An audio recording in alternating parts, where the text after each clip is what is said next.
Bienvenidos a Familia Laboral Podcast. Yo soy Oscar Rodríguez y entrevisto en cada episodio personas como tú y yo, buscando generar ideas que te apoyen en tu crecimiento profesional en la empresa donde trabajas, en tu emprendimiento o en el crecimiento y expansión de tu empresa.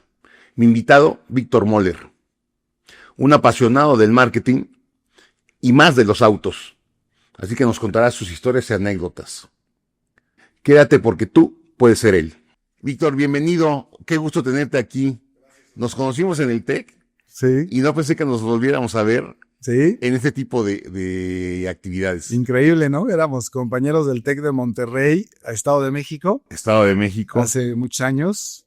Yo soy la primera generación del LEM, del TEC, Sí, es de los o sea que viejitos, si de los alguien viejitos. nos escucha de LEM, de marketing, pues fue de los primeros. Sí, se nota en tus canas. Sí. Oye, hoy quisiera empezar con una anécdota y que nos contaras eso que pasó con Milán, Italia. Sí. Oye, bueno, mira, estudiando preparatoria, yo tenía ya muchos años dibujando coches de manera informal, pues para mí, ¿no?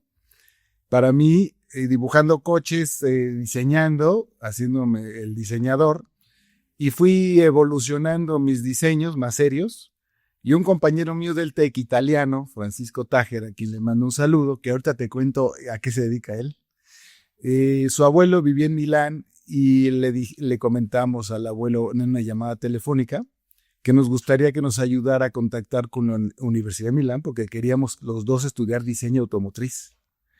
Y el abuelo fue a la universidad, nos consiguió toda la documentación, que llegaba por barco y tardaba 3 meses en llegar la documentación. Entonces, ¿sí? Entonces llenamos. ¿Cómo no? ¿Y no había aviones? No, sí había, pero no había paquetería, Ok. no había envío por paquetería. Entonces nos envía los papeles por barco 3 veces y llenamos la solicitud por ahí, él y yo, de quiénes éramos, etcétera. Y por qué queríamos estudiar. Y otros 3 meses pasaron en que llegara la respuesta. Otros 3 meses en que nos responde la universidad diciendo, ok, les vamos a hacer un análisis antes, a ver su capacidad de diseño y su visión y todo.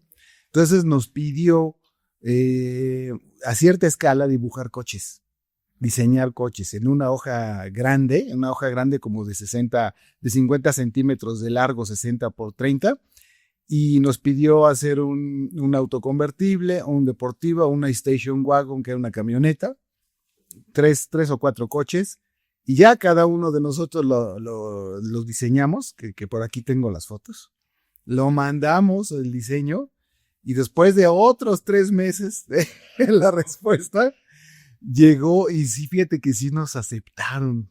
Sí. Nos felicitaron a los dos, no es por nada, pero a mí más. No, no es cierto, que me va. ¿Cómo se llama tu compañero? Francisco Tájer. Francisco, si estás escuchando, hoy es el momento de... Sí, no, le vamos a avisar. Entonces, por alguna razón técnica, porque mi papá o mis papás no encontramos y yo, la forma de ir Perdón, te voy a interrumpir porque tu papá fue Harry Moller y tu papá es de los pioneros de la publicidad de México. Oh, de los pioneros con premios nacionales de publicidad. Él fue el creador del eslogan La chispa de la vida de Coca-Cola, que fue el eslogan más premiado que ha tenido Coca-Cola México. Y antes de eso, mi papá fue el fundador de la revista México Desconocido. Así es. Entonces traemos un bagaje de comunicación de muchos años. Pues tienes un legado sí. muy de alto nivel. De alto nivel. Y de alguna manera el tema de México Desconocido a mí me dejó huella y de alguna manera yo quería continuar con los caminos de mi papá, obviamente en el tema de coches, ¿no? Entonces, bueno, pues no nos fuimos a estudiar a Milán porque no encontramos la forma de vivir allá. O sea, no había internet, no existía la transferencias bancarias, no se podía. Entonces, pues, quebró mi idea de... Oye, pues ¿qué fue en los años 40? No tanto. No, pues mira, acuérdate, estábamos a punto de entrar al TEC a la carrera. Y no había internet. No había nada, no había forma. O sea, mandar un cheque era imposible, ya sabes, imposible en esa época, ¿no? Entonces, bueno, pues no se nos dio el tema. Y aborté la idea de ser diseñador de autos. Entonces me quedó ahí siempre sembrado ese gusanito entramos al TEC a estudiar mercadotecnia y en ese entonces mis 3 hermanos comenzaron una agencia de publicidad, Moller Publicidad. Y saliendo yo de la carrera... Walter se llama tu hermano más grande. Es el director actual de la agencia. Yeah. Y cuando salgo de la escuela, me uno a la agencia de publicidad como ejecutivo de cuenta. Ejecutivo junior, ¿eh? No por ser hermano de los dueños. Tu papá también estuvo en agencias, ¿no? Sí. En McCann Erickson y en Noble, ¿no? Y en Noble Asociado. Mira qué buena memoria tienes. Y recién, casi mi papá también entró igual que yo a la agencia de publicidad, porque quienes la hicieron fueron mis hermanos. Ah, ok. No era de mi papá, era de los hermanos. Entonces mi papá casi entró un año antes que yo. Ah, sí. Sí, a trabajar. Y tu papá era reconocido como creativo. Muy creativo, exactamente, era director creativo y por eso entró a la agencia como director creativo.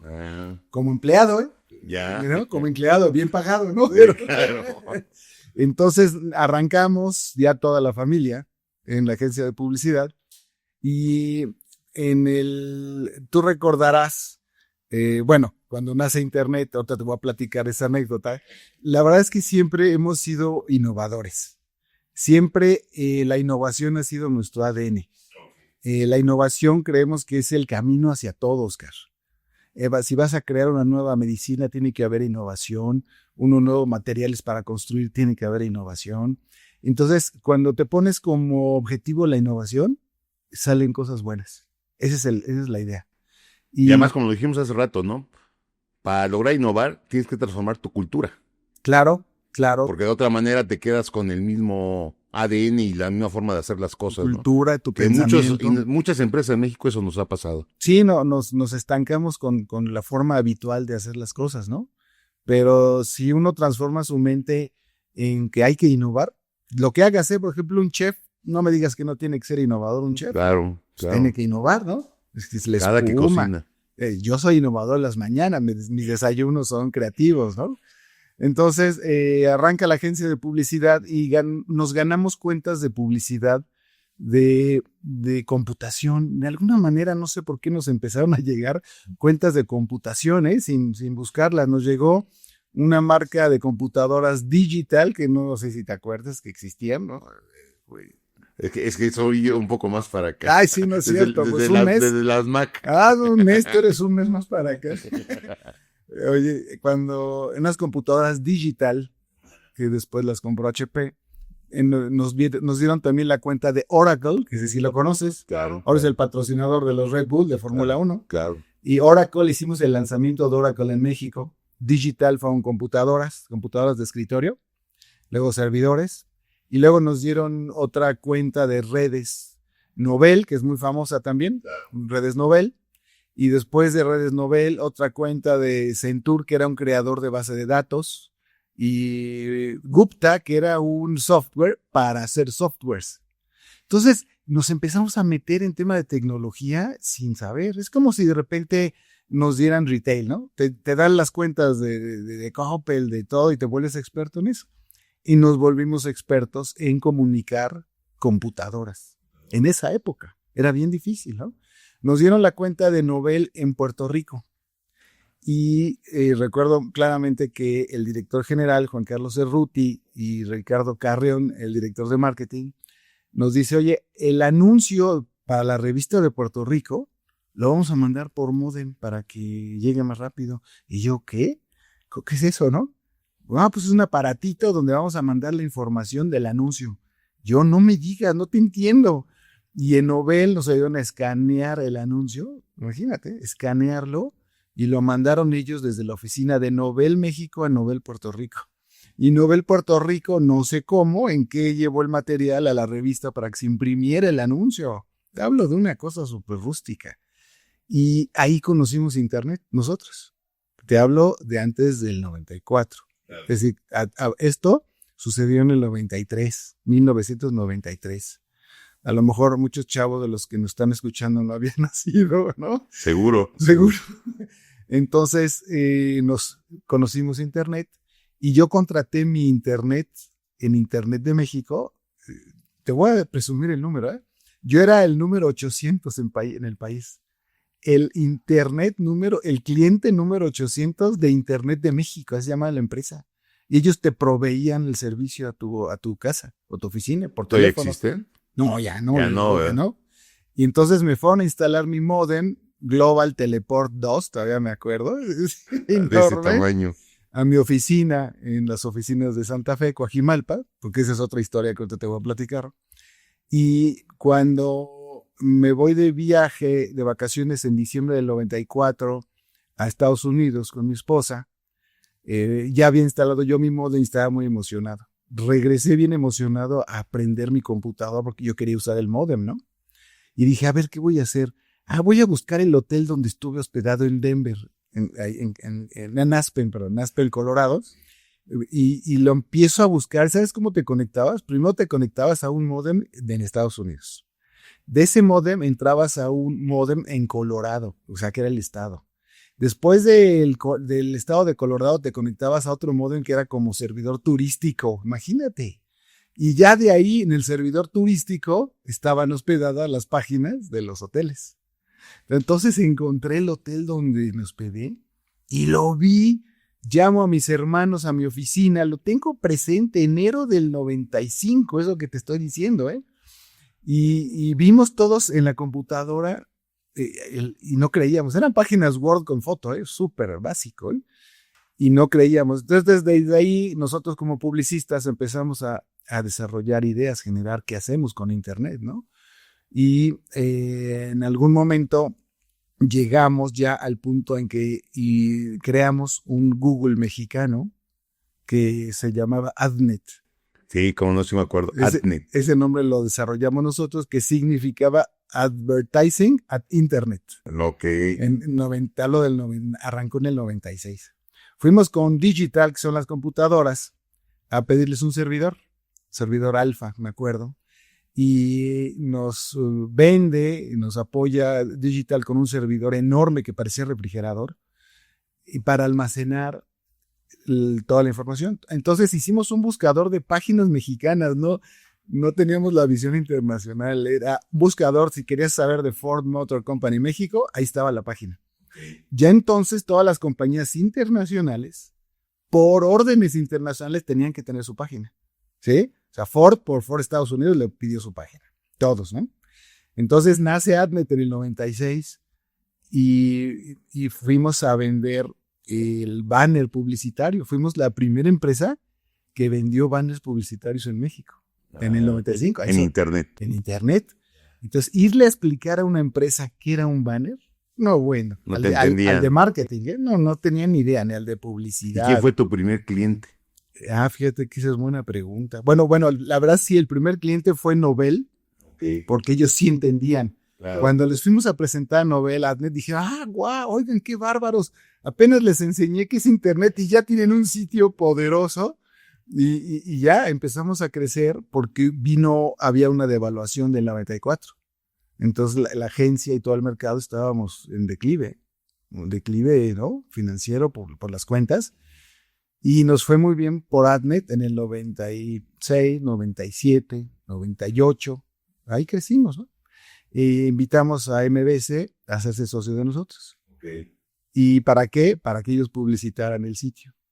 Éramos socios al 50%. Ellos ponían tiempo aire en la estación de radio 102.5 y nosotros hacíamos el anuncio de radio. Yo me acuerdo que yo los escribía y anunciábamos AdNet. AdNet, el buscador de páginas mexicanas más poderoso del mundo. Regístrate, entra. Y empezamos a tener tráfico. Y junto con nosotros, de repente, habían otros sitios de Internet grandes, ¿no? Y en Latinoamérica también. Y bueno, ese fue un ejemplo de innovación también. Pero la historia de esto no acaba bonita, porque nos fue muy bien hasta el año 2000. En el 99, la empresa Star Media, que cotizaba en Nasdaq en Nueva York, empieza a buscar y querer comprar todos los sitios importantes de Latinoamérica para crecer y fortalecerse. Star Media iba a ser un sitio importantísimo. Entonces empieza a comprar sitios, compró el Foco en Argentina, país por país los empieza a comprar en un dineral, Oscar. Y nosotros empezamos a ver esa magia que nos venía, porque venían comprando Lo vendimos y cuando llegan a México, el mejor sitio era el de nosotros, el más importante en tráfico, AdNet. En tráfico de número de usuarios, ¿no? Etcétera, etcétera, el más famoso. Y nos compran AdNet por una cifra muy grande de dinero. Te hablo millones, no nos las cuentes. millones de dólares. Y pues muy contentos las dos familias, ¿no? Claro. Vargas y nosotros. Avanza el año del 2000 al 2001 y quiebra Nasdaq en Nueva York, estalla la burbuja fantasiosa del Internet, porque era una fantasía. Es como el ejemplo. O sea que vendiste a tiempo. Vendimos a tiempo, pero ahí te va la historia. Ellos nos pagaron en acciones, no nos pagaron en dinero. Híjole. La crisis vino en el 2001 cuando Star Media quiebra en Nasdaq por el valor de las acciones y las ventas, y no pudimos cobrar ni $1. Híjole. Esa es una historia. O sea que perdieron. Perdimos mucho dinero porque claro. todo ese año tuvimos que invertir, etcétera. Claro. Y tuvimos que invertir y costó mucho dinero. Cuando pasa eso, que fue en mayo del 2001, este tema, pues nos viene imagínate, una crisis emocional, financiera, ¿no? De todo. Y luego, ¿cómo logras transformarte? Imagínate, ahí te tenías que volver a transformar. Éramos publicistas, la agencia de publicidad, pues un poco no tan bien atendida porque nos dedicábamos a la internet y pues había que hacer algo, ¿no? Entonces... Pero como agencia tuvieron campañas importantes de marcas, ¿no? Hemos tenido premios nacionales de publicidad como Cementos Zapasco, Celter, que los colchones Celter del logotipo de la planadora, es un logotipo muy famoso. En fin, sí hemos tenido muchos premios internacionales. Y entonces, a partir de esa crisis, Oscar, de que nos fue mal con el tema de Internet, empezamos pues cada uno de los hermanos de forma independiente a pensar qué venía, ¿no? ¿Qué más hacemos, no? Y por ahí, con mi hermano Mayo, que en paz descanse, nos surgió la idea de hacer un programa de media hora en Canal 4. Ah, ok. Porque Canal 4 se acerca con nosotros, dice, oigan, vendo medias horas de lo que quieran. Ah, ¿a poco sí? Te vendo la media hora en Canal 4 y haz el programa que quieras. Y es una historia muy chistosa porque se nos ocurre que por target, por mercado, por clientes potenciales, hacer un programa de golf. Dijimos, oye, pues hay que hacer un programa de golf. Hay mucho cliente, hay muchas marcas que se pueden anunciar. Oye, qué buena idea, ¿no? Fuimos a grabar el primer programa de golf a un campo de golf. Y estando la grabación, mi hermano Mayo y yo dijimos, oye, ¿y de qué vamos a hablar si no sabemos jugar golf ni tú ni yo? Tienes razón, no sé ni agarrar el bastón. ¿Cómo vamos a hablar de golf? Qué brutos somos, ¿no? Nos regresamos a tele y dices, oye, ¿sabes qué? Pues no, de golf no. ¿Por qué no? Porque no sabemos de golf. Ah, qué bárbaro. ¿De qué saben? Pues de coches, porque teníamos un antecedente de toda la vida, nos gustaban los coches. Ah, de coches, pero de coches había nada más las 5 marcas típicas. Nissan, General Motors, Chrysler, Volkswagen, Ford, ya, ¿eh?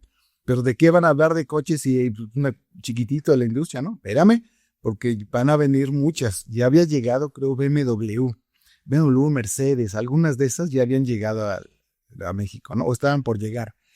Y ya van a llegar más marcas. Bueno, pues vamos a hacer el programa de coches. Pero la idea que les quiero contar es que a partir de una crisis surgen las oportunidades de crear cosas. Y es así como funciona ese sistema, ¿no?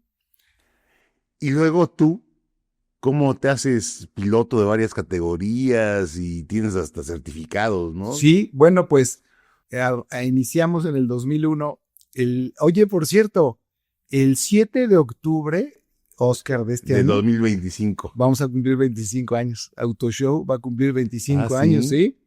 Así que ojalá este podcast salga por ahí, por esas fechas, para celebrar 25 años. Y 25 de octubre. 7 de octubre. 7 de octubre. 7 de octubre, 25 años. Empiezo a meterme a la industria automotriz bien. De alguna manera yo tenía ya una habilidad natural de manejar. Habíamos corrido ya go-karts, los hermanos, corrido algunas carreras. Y es como cualquier deporte, Oscar. Si naces con una habilidad para el tenis y luego te especializas, te va bien en el tenis. Claro. No puedes jugar bien tenis si no tienes una habilidad natural o cualquier deporte, ¿no? Empiezo en la industria automotriz y empiezo a tomar cursos en todos lados, en Europa, en Estados Unidos, hasta de 4x4, en Carolina del Norte, un curso padrísimo de 4x4, y en fin, empiezo a especializarme en el manejo, porque además me apasiona manejar. ¿Qué es lo que más te apasiona? Porque por ahí sabemos que tienes un premio, un registro de la velocidad en el Bugatti Vitesse, ¿no? Tengo un récord de velocidad. De 400 kilómetros casi por hora. 400 kilómetros por hora. Y me habían invitado antes de la pandemia a romper el récord, a hacer 420 en ese coche en una pista en Tappenburg, en Alemania. Pero bueno, llegó la pandemia, ¿no? Pero sí me apasiona la velocidad, me apasiona. Oye, pero ¿qué es decir? Digo, no me imagino 400 kilómetros. ¿Sabes? Sí, oye, si 100 ya siento que... No, obvio son condiciones especiales, una pista vacía, muy ancha, etcétera, ¿no? No es cualquier lado, no lo haces en cualquier lado, ¿no? Pero sí, la visión, tu vista se hace muy chiquita. Es como si tú apretaras las manos así, hacia el frente de ti, y todo el espacio que te queda es el único espacio que ves, ya acerca más de 350, empieza a hacerse angular. Y el copiloto que me acompañó, que era un piloto de las 24 horas de Le Mans, la única indicación que él me daba con la mano, con la mano decía que me hiciera a la izquierda o a la derecha, para que yo no me fuera contra el muro, porque si pierdes la perspectiva. Crees que te vas derecho, pero te puedes dar contra el muro, porque el muro lo ves inclinado hacia ti. Es un efecto muy raro. Pero bueno, pues muy emocionante eso. Y Autoshow, pues, ha sido un producto que se tiene que innovar todo el tiempo, se tiene que refrescar. Y nos llegó la crisis, digo crisis porque tuvimos que hacer muchas cosas y todavía, cuando nacen los influencers, Oscar. ¿Ah, sí? Pues imagínate que eres eres un taxista y llega Uber, ¿así es? Oye, pero pues ¿cómo Uber? Yo soy taxista, pero pues el Uber es más rápido, más eficiente, ¿no? O cuando llega Airbnb y los hoteles se quejan. Los influencers llegan a revolucionar la industria de la comunicación, porque a partir de que nacen los teléfonos buenos, un teléfono con una cámara medio buena, cuando te hablo de hace muchos años, pues ya cualquiera podía ser un medio de comunicación. Ya no necesitabas estar en Televisa, en una estación de radio, en un periódico, ya no. Y el internet a todo lo que da. Entonces en la pandemia eso explotó. Internet se fue para arriba, el número de usuarios por la pandemia, y nacen así a lo bárbaro la cantidad de influencers. Y estos influencers empiezan a ofrecer algo que nosotros, los medios de comunicación especializados, no teníamos o tenemos, que es una plática más ligera con el público, más light, menos especializada en autos, y un público pues que le gusta de todo, ¿sí? Y es un público que los influencers se ganan nada más por tomarse una foto tomando un café con un croissant y ya la foto tiene 10,000 likes, ¿no? Y ves al cuate que nada más está tomando un café con un croissant y dices, no puede ser. Justo acabo de ver en el Gran Premio de Fórmula 1 de la semana pasada, cuando Max Verstappen le dan de premio una llantita Pirelli que se les da a los que ganan, pasa una influencer de Azerbaiyán a firmarle, a autografiarle a Verstappen la llanta, hazme favor, o sea, como una influencer le fue a autografiar la llantita a Verstappen, que Verstappen es un piloto profesional, ¿no? Me metí a ver las redes de esta chava y no comunica nada, no aporta, Oscar. O sea, se tomaba fotos en el Sena y tenía 20,000 likes, porque estaba junto al Sena, al río Sena. Dices, no puede ser, pero bueno, así es la vida, ¿eh? Y tú como especialista en tema de marketing, ¿qué opinas que está sucediendo? Lo que está sucediendo es que las marcas que se publicitan quieren alcance bruto, alcance masivo.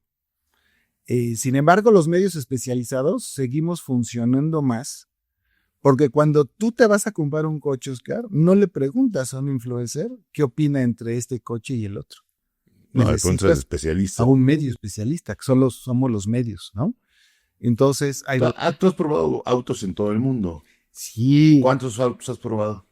te voy a presumir, no presumir, lo voy a presumir, pero con gusto. ¿Y desde hace cuántos años? Hace 25, desde que empecé Autoshow. Ok. Llevo 3,500 coches. 3,500. Sí, ¿En todo el mundo? en todo el mundo. En todo el mundo, en la India, en China, en Japón, en Sudamérica. ¿Y cómo opera? ¿Te buscan las marcas o tú las buscas? Las marcas tienen un lanzamiento y cuando el lanzamiento es internacional, a las compañías se les asigna X número de lugares para ir a probar el auto. Y entonces la industria automotriz, esa marca, evalúa los diferentes medios, que ahora hay influencers. Fíjate que ahora, imagínate que cuando yo comencé hace 25 años, éramos, yo creo que 15, 20 medios. ¿Y hoy? Ahora hay 100. Ay, 100. 5 veces. 5 o más veces, incluyendo a los influencers. Entonces, eso te habla de una revolución tremenda de comunicación. Entonces, las marcas así te invitan, dependiendo el perfil de tu audiencia, dependiendo el perfil del periodista, en este caso nosotros, ¿no? Si hay que ir a manejar a pista y hay que evaluar un coche, pues a lo mejor invitan a gente que sabe manejar. Si hay que ir a más un show, el Fashion Week, pues a lo mejor invitan a un influencer que tiene que ver más con la moda. Entonces así evalúan, así.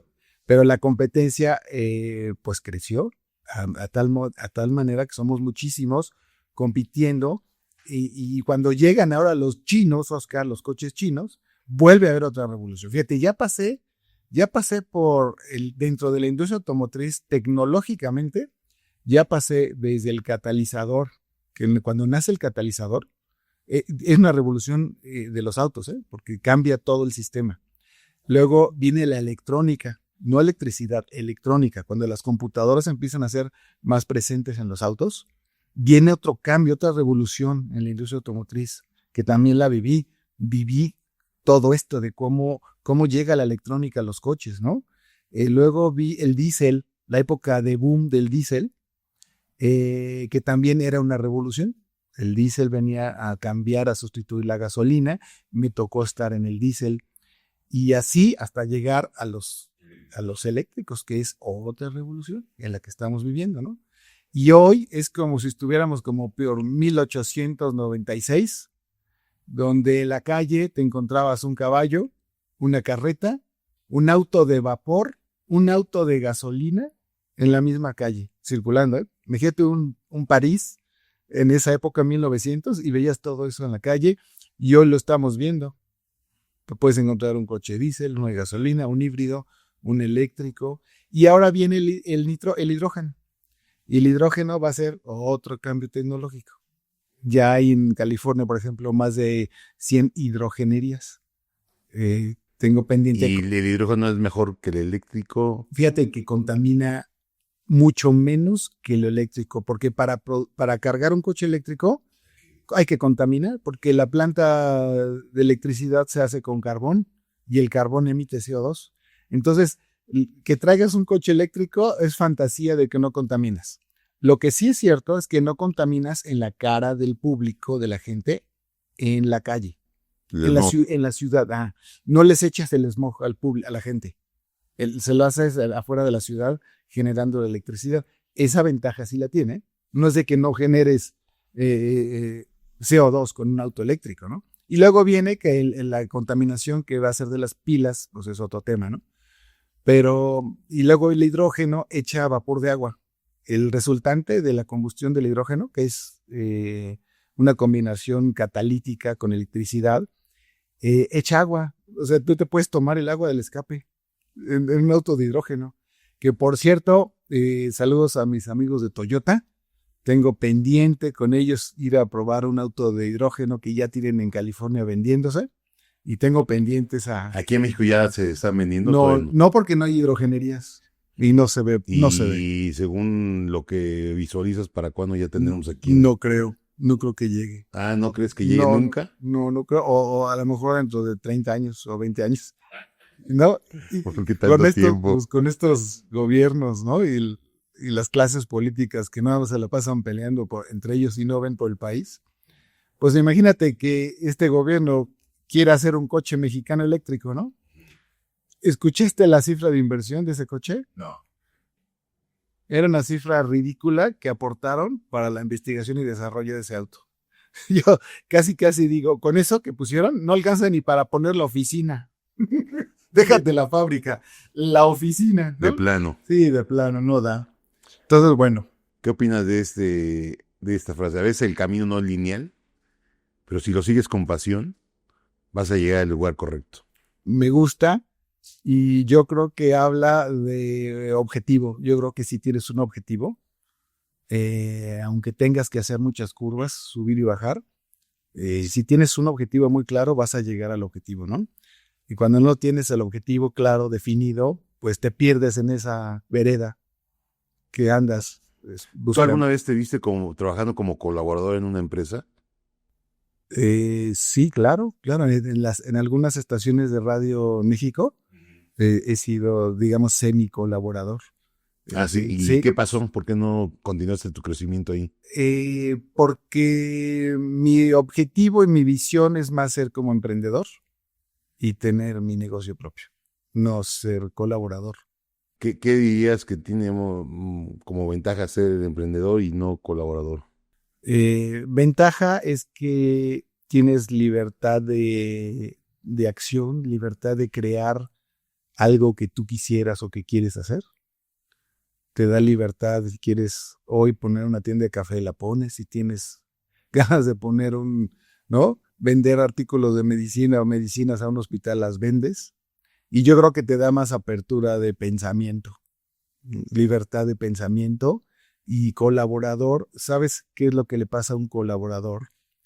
Que opera todo el día en esa empresa, la parte operativa le ocupa el 99%. Le queda un 1% de espacio, de tiempo para pensar en su proyecto personal, ¿eh? Hay gente que escuchas que dice, oye, yo quisiera poner una cafetería, pero pues no tengo ni un minuto para planear mi cafetería. Lo tienes hasta que renuncias. Entonces sí te ocupa mucho espacio. Obviamente hay ventajas siendo colaborador, de crecimiento, de un ingreso asegurado. Cuando eres emprendedor no tienes un ingreso asegurado y cuando eres colaborador pues tienes, ¿no? Un ingreso asegurado. Y si estás en una empresa con crecimiento, pues ese sería tu objetivo personal. Ahora, yo quiero llegar a ser el gerente. Vamos a hablar de hotelería. Si entras como pasante de hotelería en un hotel, pues te metes unas friegas tremendas, ¿eh? Los chavos que están en hotelería se meten unas friegas tremendas y yo creo que llega un momento en que se desesperan diciendo, híjole, ¿qué hago yo aquí? Porque estás en la alberca, pero estás trabajando, no estás en la alberca, ¿no? Y son horas y horas de estar en el hotel metido y no tienes vida, ¿no? ¿Y cuál sería su objetivo? Pues llegar a ser a lo mejor el gerente general de ese hotel para que tengas, ¿no? Que aquí yo diría, pues hay diferentes perfiles y cada quien Sí, tiene objetivos diferentes exacto. y que hay un lugar para todos, ¿no? Ya como sea como colaborador o Sí. como emprendedor o empresario. Sí, la verdad es que lo que te mueve a veces es el ingreso. Porque si estás en hotelería de pasante y de repente te ofrecen un puesto en una estación de radio que no tiene nada que ver con hotelería, pero ganas más, te vas a ir para allá. Y perdiste ya tu carrera de hotelería, ¿no? Tú estás considerado como periodista automotriz. Sí. ¿Y cómo es el paso de esa pasión por el volante a ser periodista automotriz? Bueno, justamente es un paso con el tiempo la cantidad de trabajos y la calidad de trabajos que haces. Es decir, cuando empiezas de manera profesional a cuestionar a las empresas de forma periodística, de cuestionar por qué hubo un recorte tan grande en la fábrica tal de coches y cuál es la función del periodista, pues dar un comentario objetivo. Y te conviertes en un periodista porque finalmente el periodista es un comunicador. Y lo que somos comunicadores de lo que sucede dentro de la industria automotriz. O sea que ahí viste cómo cristalizar tus conocimientos que tuviste al manejar autos. Sí, sí, aunque digamos no es vital. Para mi negocio no es vital saber manejar, porque pues sucede, hay colegas que no tienen conocimientos de manejo, no saben manejar, hay otros que sí. No sube una multa a 400 No, kilómetros por hora. Hay influencers que no tienen experiencia en manejo y no por eso pues no funcionan, siguen funcionando, ¿no? Nos ha pasado, ¿no? Que en carretera algunos influencers hay que quitarles el volante porque manejan de manera peligrosa, porque todo el tiempo estamos en carretera probando coches. Al año, Oscar, estamos teniendo cerca de 70 viajes, 70 eventos. Son lanzamientos, 70 lanzamientos en todos Híjole, lados. pues, o sea, es 3 veces por mes. Sí, es una locura. O más, sí, es una locura. Y entonces así te conviertes en periodista, si no estudiaste la carrera de periodismo.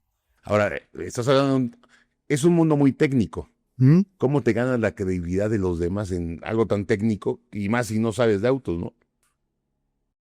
Sí, no, mira, si no sabes de autos, el truco que han usado muchos colegas, etcétera, pues es la manera en decir las cosas, la manera en comunicar, humorística. El mexicano le encanta el humor. Y tengo colegas de radio, que estuvieron en radio, que con el humorismo se ganaron al público encima. ¿Como quién? No, pues varios. Para no ventanear. Varios. Y por echar relajo, sustituyen el relajo por el conocimiento. ¿No? Había uno, y ahorita ya no está al aire, pero había uno que leía los comunicados de las marcas, pero los leía de tal manera tan creativo que parecía que él lo estaba diciendo, ¿no? Y echaba relajo y echaba tal rollo engañoso, que pues parecía que sí sabía de coches, ¿no? ¿Y cómo te ganas al público? Siendo objetivo, no siendo atacante. De repente hay medios por ahí que se la pasan atacando a la industria automotriz y también eso al público no le gusta. Lo que el público quiere saber es la verdad de los productos y algo que yo le llamo lo que el consumidor va a notar y lo que no va a notar el consumidor. Hay cosas que nosotros sí notamos. Por ejemplo, rebaba en las manijas de un coche. Cuando abres por dentro el coche, traen algunos plásticos rebaba. Y la rebaba está donde está, tocas tu mano, dices, oye, pues no puede ser que aquí yo voy a abrir la puerta todo el día y trae una rebaba, ¿no? Eso tal vez no se llega a dar cuenta el consumidor porque no está en eso. Pero sí le puedes decir la calidad de freno, ¿no? O la calidad de aceleración, ¿no? Eso sí hay que decirlo. Entonces, nosotros nos dedicamos a decir lo que el consumidor sí va a detectar. No somos un medio amarillista que va a hablar siempre mal de las marcas de coches. Entonces, ¿cuál fue el momento, cómo supiste que tu camino era seguir esa línea de emprendedor y de poner algo que a ti te gustara? Bueno, pues cuando continuó Autoshow, ha sido un camino difícil, no ha sido fácil. Es un camino difícil y nuevamente yo creo que el concepto está claro, que es en los autos, pero nos toca todo el tiempo estar innovando tipos de productos para ofrecerle a los clientes. Es decir, normalmente ofrecíamos el espacio como medio. Te vendo el anuncio de 20 segundos, el spot, ¿no? O el banner en la página, eso era un medio. Y eso está tan saturado hoy que el modelo de negocio ya no da por ahí. Entonces tienes que ser innovador en buscar otros productos. Y entonces, ¿qué tal ser diferente en un mercado tan competido? Hay que ser diferente. ¿Pero qué es lo diferente que tiene? Por ejemplo, hacemos muchas activaciones para las marcas de autos. Activaciones, no promoción, sino activamos los autos en un campo de golf, por ejemplo, ¿no? Diseñamos producciones de video especiales para un lanzamiento. Ahora en la agencia de publicidad se hizo un foro nuevo de autos. Tenemos un foro de autos que no teníamos. Lo habíamos estrenado en la pandemia y no, con la pandemia se fue para atrás el proyecto. Ya lo teníamos. Y ahora en este foro de autos vamos a poder ya meter el coche para tomarle fotografías, video y ofrecerle ese material a la industria automotriz. Es un ejemplo de innovación, ¿no? Entonces, ¿cuál ha sido tu mayor reto en la empresa con Autoshow? Estar creando productos nuevos, estar creando ofrecimientos nuevos, porque también la industria automotriz es muy innovadora. Acuérdate todos los lanzamientos que tiene y todo lo nuevo. Si tú llegas y te presentas con la industria automotriz y no traes nada nuevo, pues ¿qué te compro si no traes nada nuevo? Entonces es un reto continuo. Es un reto continuo como empresa. Entonces yo te diría, igual como un restaurante hay que estar creando menú del día, ¿no? Hay que ser creativos en el menú del día que ahora cuesta $200 y todos los días tienes que el restaurante tener algo creativo. Entonces, ¿cómo ha vivido Autoshow adaptación a nuevos modelos de negocio en el mercado? Y con creatividad. Es eso. Yo creo que la creatividad y la innovación tiene que ser el foco de todos nosotros. Y ante esto que estás comentando, ¿cuál ha sido la decisión más difícil que has tomado para el negocio? Pues decisiones difíciles, por ejemplo, siempre fuimos un programa de televisión. Arrancamos en Canal 4 de Televisa, luego estuvimos en ESPN, luego Fox Sports. En un camino la decisión más dura fue salirnos de la televisión porque ya la televisión no tenía alcance, no tenía impacto. Entonces había que lanzar Autoshow en otros medios, que fueron las redes sociales. Ese yo creo que fue la decisión más fuerte, salirte de donde naciste, ¿no? Que fue el programa de televisión. Oye, ¿y qué papel ha jugado tu equipo en todo este escenario de transformación que nos estás contando? Pues muy importante y siempre hay que transmitirles ese valor que tiene la innovación y poderles incultar eso, ¿no? Es decir, poderles motivarlos. Yo creo que cuando hablas de innovación también motivas a la gente porque estás presentando algo nuevo. Hicimos un autoshow en vivo nosotros en la pandemia, un live streaming de autos en un hotel, en el sótano de un hotel, exhibimos coches nuevos y hicimos un autoshow en vivo virtual. Fue muy exitoso. Ese tipo de cosas nuevas también a los colaboradores los motiva. Entonces, y yo creo que el colaborador, Oscar, también tiene que ser aportador de ideas, aportador de innovación. El colaborador que está esperando nada más las señales que le lleguen o lo que le pidan, yo creo que no va a avanzar mucho. Pero eso también depende mucho del perfil del líder, porque si el líder no permite que hables o que sugieras, pues no va a suceder. Pero si hay un líder que te permite opinar y si hay un líder que no permite que opines, a lo mejor buscar el camino con ese líder, ¿no? De tratarlo de convencer de que tienes un helado vegano ahora, ¿no? Y que lancen el helado vegano. Y hay que tratarlo de convencer, pero eso es tarea del colaborador. Que eso nuevamente hay que ser proactivo, ¿no? Como colaborador. Decir, no, pues mi jefe no quiere nada.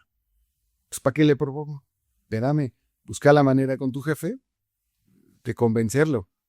Y te metes más a la empresa. Oye, ¿hubo algún momento en el que dijiste voy a renunciar de esto? Sí, ha habido varios momentos. Ha sido también desgastante. ¿Y por qué seguiste adelante? Porque me apasiona, es lo que más sé. Y digamos, un plan B profesional y laboral en mi vida es la publicidad porque me apasiona la publicidad. Hacer campañas publicitarias me encanta, ¿eh? Me encanta. Es un legado que tienes. Es un legado y una expertise que también tengo y eso sería, ¿no? Otro camino. ¿Qué legado te gustaría dejar a ti? Pues el legado de que... En lo personal y en lo profesional, ¿no? En lo personal, pues ser muy estudioso en lo que haces. Prepararte, Sí, especialista. Sí estudio mucho de autos, la verdad. Sí leo mucho de autos, me documento. Soy más especialista en producto, más que empresa. Es decir, no soy tan estudioso de a lo mejor del sindicato de la fábrica que está demandando los ingresos, no tan dedicado a la empresa. Me apasiona mucho las ventas de la industria automotriz. Me apasiona estar leyendo cuántos coches vendieron este mes, cuántos no, y lo que más me gusta es estudiar de productos, de ingeniería. Y como periodista estás autorizado para decir nombres de marcas de autos. Sí, 100%. ¿Qué marca consideras que es la del futuro? La del futuro es buena pregunta. Esa es buena pregunta porque mira, la marca del futuro, pues ya vimos que el camino van a ser coches híbridos, no tan eléctricos, no tanto eléctricos, sino híbridos. porque hay más países que pueden consumir autos híbridos que eléctricos. Toda Latinoamérica, para empezar. En Colombia, pues, ¿qué quieres vender? Pues híbridos, porque no hay infraestructura para cargar los eléctricos, ¿no? En Guatemala, ¿qué podrías vender? Híbridos. Entonces, una empresa, más bien yo te diría la empresa que esté viendo ese futuro. Hay empresas que se quedaron dormidas, Oscar.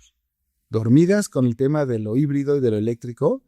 Me parece que sí se quedaron dormidas fuertemente. Un ejemplo yo creo que es Volkswagen, siendo un líder mundial en tecnología, no vio los autos híbridos como la salida, Como una opción.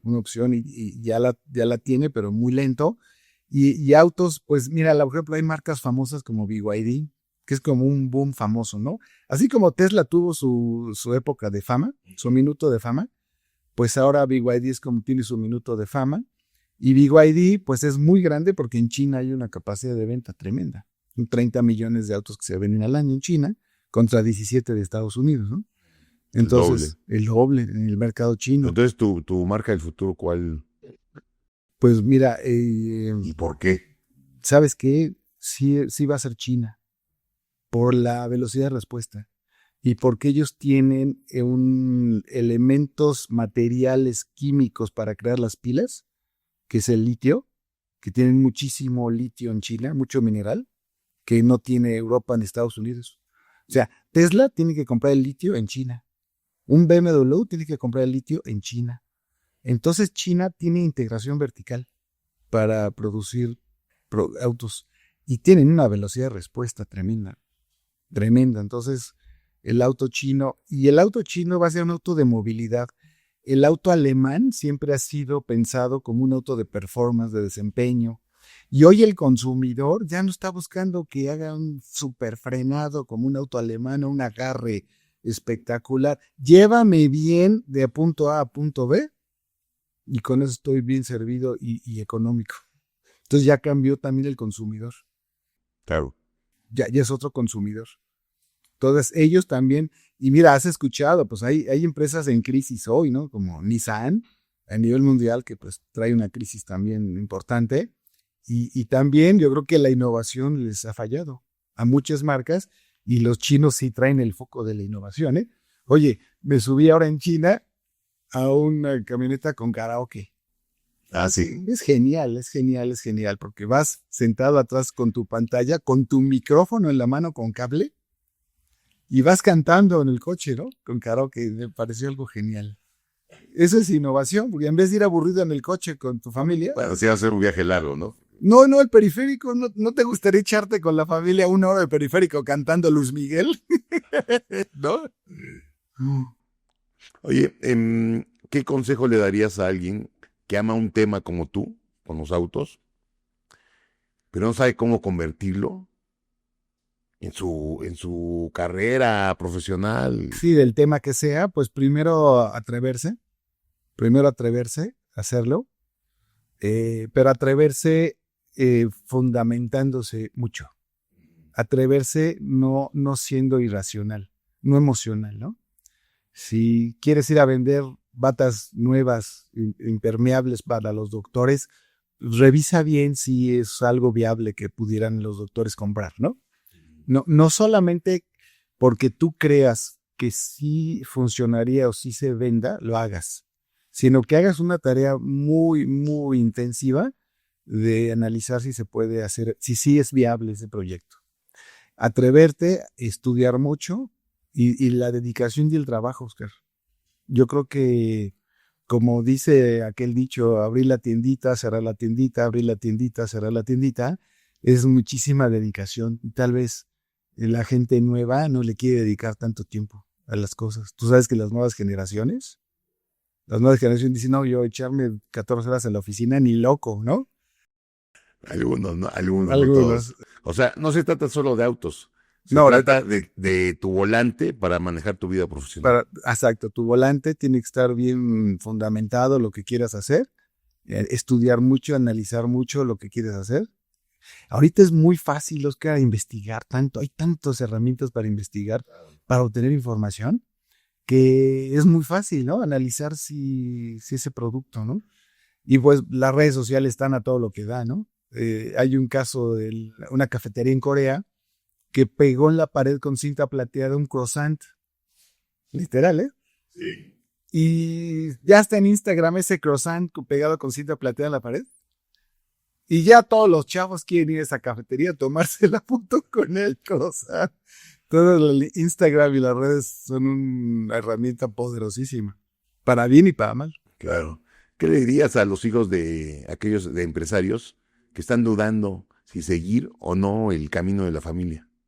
Mira, yo creo que si ha sido un camino bueno, lo deben de pensar bien, porque el trabajo que hizo esa primera generación es un trabajo tremendo, es un esfuerzo tremendo como para no seguirlo.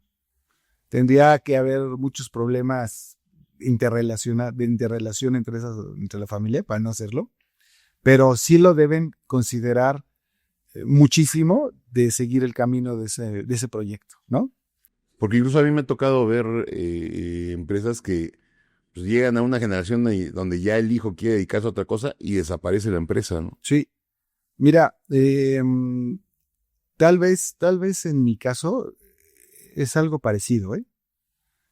A mis hijos les gustan mucho los coches, les apasiona. Pero yo no quise influir, obligar a que estuvieran en la empresa en Autoshow solo porque yo que estén, ¿no? Sino que realmente les guste. Uno de ellos es apasionado por la arquitectura y dije, pues qué padre, ¿no? Y el otro le apasionan los negocios, ¿no? Internacionales, pues está padre, ¿no? Pero pues si pueden seguir el camino de la familia, adelante y pueden aportar innovación nuevamente, ¿no? Oye, es que me aburren las cosas que hace mi papá en la empresa, en su cafetería. Bueno, pues entra a la cafetería y métele innovación. Como lo decía hace rato, hay que hacer que evolucionen, ¿no? Hay que hacer que evolucionen, no nada más darle seguimiento, porque a lo mejor se aburren, ¿no? No, y además ya hay todo un conocimiento del negocio previo por todas las generaciones anteriores, que eso es fundamental para que puedas hacerlo todavía más grande, ¿no? Mira, por ejemplo, en Peugeot, todavía hay algunos familiares Peugeot trabajando en la empresa. Peugeot es una empresa que tiene 200 años, ¿eh? No de coches, pero la empresa tiene más de 200 años, porque empezaban a hacer materiales para serruchos y sierras para el bosque, etcétera, materiales de hierro. Entonces imagínate que es una empresa de más de 200 años y que haya todavía familiares de apellido Peugeot trabajando en Peugeot. No son los jefes, son empleados y colaboradores ahí, ¿no? Sí, y ahí siguen, es un ejemplo, ¿no? La gente de Volvo también. Volvo se quedó con la parte de camiones y hay gente de la familia de Volvo que trabaja en Volvo Camiones. La familia dueña de BMW, la familia alemana Quant, colaboran en BMW no en puestos operativos, sino en puestos estratégicos, desarrollo de la marca. Pero Porsche todavía hay, por ahí está Wolfgang Porsche, trabajando en Porsche en Alemania. Es nieto de Ferdinand Porsche, ¿no? O sea, él continuó con Está continuando. el legado, ¿no? Sí, imagínate, ¿no? Entonces, sí hay ejemplos padrísimos. En Ford, pues sigue habiendo gente Ford, ¿no? Nietos de Henry Ford trabajando en Ford. Y luego ya otras donde ya no hay nadie. Chevrolet o Chrysler, ¿no? Los hermanos Dodge, ya nadie de ellos. Muchas marcas en Volkswagen, pues tampoco, ¿no? Ya no hay nadie directo. No tienen participación, pero hasta sí, ahí. Exacto, ¿no? Entonces, sí pueden darle continuidad, qué padre. Oye, y a aquellos colaboradores de empresas que quieren crecer en ellas, ¿qué les recomendarías? ¿O qué les dirías que tienen que hacer para poder crecer? ¿En su empresa propia? No, en una empresa donde trabajan. Son Deben colaboradores de una empresa. ser muy apasionados y estudiosos de lo que estén trabajando. Porque el conocimiento dentro de esa empresa, lo que puedas aportar, va a ser lo que te vas a crecer. Si tienes un conocimiento tremendo del mercado de donde están participando, te va a ayudar. Si son categoría papitas, ¿no? Y esa categoría de papitas te la sabes, pero más que el jefe, ser estudioso de eso, de lo que estás trabajando, ¿no? Haciendo un símil con los carros, ¿qué le recomiendas a aquel? ¿A ti te gustan los coches? Sí, claro, lo normal. Lo normal. ¿Qué le recomendarías a aquella persona, haciendo el símil con los autos, que hoy pierde su trabajo? Es como si pierdes una carrera o tu auto, o te sacan de la marca donde estás compitiendo. ¿Qué les recomiendas desde ese punto de vista? ¿Qué hacer para recuperar su vida? Bueno, pues están en un momento de crisis, reconocer que están en un momento de crisis, aceptarlo, que están en un momento de crisis. Y lo más difícil es empezar en un papel, una hoja en blanco, Oscar. Es como sacar una hoja en blanco, ponerla en el escritorio y con un lápiz y en blanca la hoja. Y no tenerle miedo a esa hoja en blanco, que hay que empezar a reescribir cosas. No le tengan miedo y a esa hoja en blanco. Yo diría, un poco tomando el tema de los autos, nunca soltar el volante de tu propósito. Correcto. Sí, correcto. Pero pues muchas veces te desmotivas, ¿no? Siempre la motivación es fundamental y yo creo que todos tenemos que tener algo que nos motive, ¿no? A lo mejor alguien que se quedó sin trabajo, pero le motiva a correr diario 10 kilómetros. Y si no pierde esa motivación de correr diario 10 kilómetros, sigue a salvo. Entonces, buscar una motivación. Buscar una motivación. Hoy como empresario, ¿qué recomendación le das a otro empresario acerca de las personas que son su equipo? La verdad es que reconocerles bien su labor, conocerlos bien directamente a cada uno. No nada más verlos, o observarlos, sino conocerlos bien para saber qué más te puede aportar, Oscar. A lo mejor un colaborador es experto en vidrio y tú no sabías, ¿no? Y a lo mejor haces botellas. Pero como no lo conoces bien, no te ha aportado más él. Entonces yo creo que hay que conocerlos muchísimo más. Platícanos, ¿cuál ha sido tu mejor experiencia en esto que estás diciendo de algún colaborador que aportó algo? Aportó muchísimo trabajo de relaciones públicas con la industria. Entonces, era un valor, ¿no? Un valor de ese poder, esa facilidad que tenía de relaciones públicas. Lo entendí, lo reconocí y dije, oye, pues hay que aprovechar eso. Víctor, pues encantado de escuchar todas tus historias. Nos podríamos echar aquí todo el día. Sí, no, seguro. Podemos estar aquí hasta la cena. Pero te vamos a volver a invitar a otra sesión. Gracias. Que nos platiques con más detalle todo este escenario que para muchos es desconocido, ¿no? Gracias y felicidades por este concepto que se llama familia laboral. Sí, pues eso es un lugar en donde buscamos que las pláticas que tenemos con el invitado generen ideas a los que escuchan para su crecimiento en la empresa donde trabajan, en su emprendimiento o en el crecimiento y expansión de su empresa, ¿no? Exacto. Por último, ¿te gustaría decir algo a los que nos están viendo y escuchando? Pues gracias por vernos, por escucharnos y pues mucho ánimo. Yo creo que el mensaje es mucho ánimo. Mucho ánimo. Mucho ánimo. A Víctor lo pueden encontrar en Instagram como Vic-Moller. Vic.Moller. Punto. Vic.Moller en Instagram o Autoshow TV MX en Instagram. Y en Facebook también Autoshow TV. O en Facebook también Víctor Moller. En YouTube como Autoshow TV. Ahí estamos. Bueno, para los que quieran contactarte. Claro, adelante, mándenme cualquier mensaje, lo que gusten, cualquier duda, ¿no? Etcétera, con mucho gusto. Y bueno, pues a los que nos están viendo o escuchando, los invitamos a que se suscriban a nuestras redes para que estén al pendiente y no se pierdan los próximos episodios. Porque recuerden que tú puedes ser él.